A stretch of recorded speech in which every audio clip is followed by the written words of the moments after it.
thought you did. None of them wanted to know me while I was growing up, apart from you and Marcus, Jace agreed grimly. You took in the poisoned chalice and didn't care about keeping Argus sweet.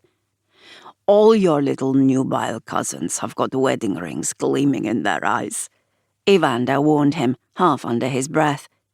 Jace laughed with sudden, intense amusement. I learned my lesson well with Seraphina.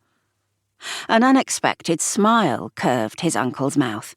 Yes, I did very much enjoy that visit from my brother Adonis when he demanded you marry my niece for stealing her virtue. You see, you can't go tantalizing them all with the headlines you make and not expect to become a target for the gold diggers in the family.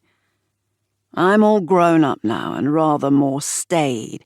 Absolute lies, Marcus interrupted from his other side. Ain't nothing staid about your playboy lifestyle. I'm only going to be young once, Jace countered with raw assurance. Yet he remained grateful to the couple who had raised him with love, loyalty, and care. A more conventional set of parentals might have given up on him when he went through an extended wild period as a teenager. Marcus and Evander, however, had stuck by him through thick and thin, and he would never forget the debt he owed them for the security and stability they had given him.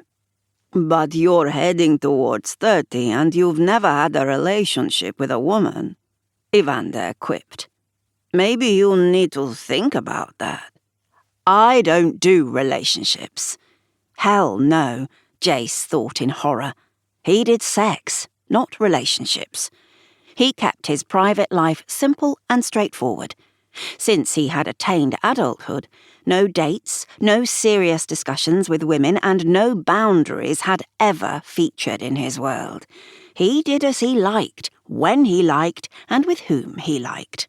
And in truth, he honestly believed that he was happier embracing his freedom that way. You need to try it, at least once, his uncle said. Jace gritted his even white teeth. How much longer do I need to stay? He breathed, feeling like a teenager again, but he hated it all so much. All the fawning attention from people who had ignored him all his life to meet Argus's expectations and curry his father's favour, and now?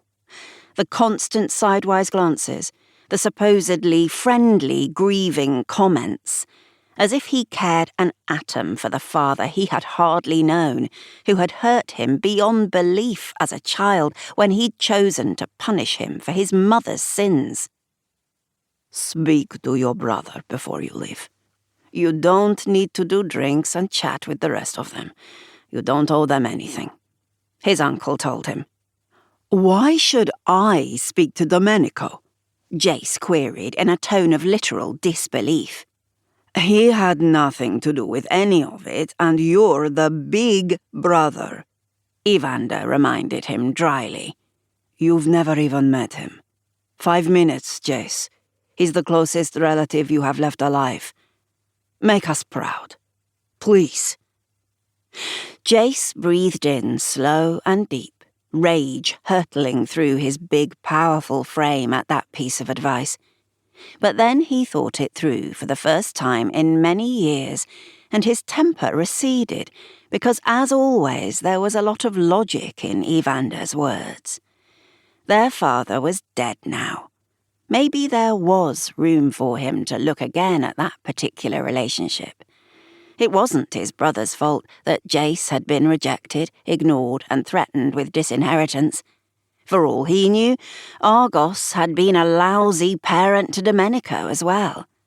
And affecting not to hear the remarks or see the languishing glances cast in his direction, Jace went off to meet his half-brother for the first time. What in the world? Gigi marvelled out loud as she stood at her front window and glimpsed the large animal dancing through the traffic with a dangling lead still attached to its collar. Snowy, the ragged cockatoo in the corner cage in the sitting room, tried to mimic her voice. Not very well. To keep listening to this audiobook, I've left you a link in the description so you can do it, at no cost thanks to Audible's 30-day free trial.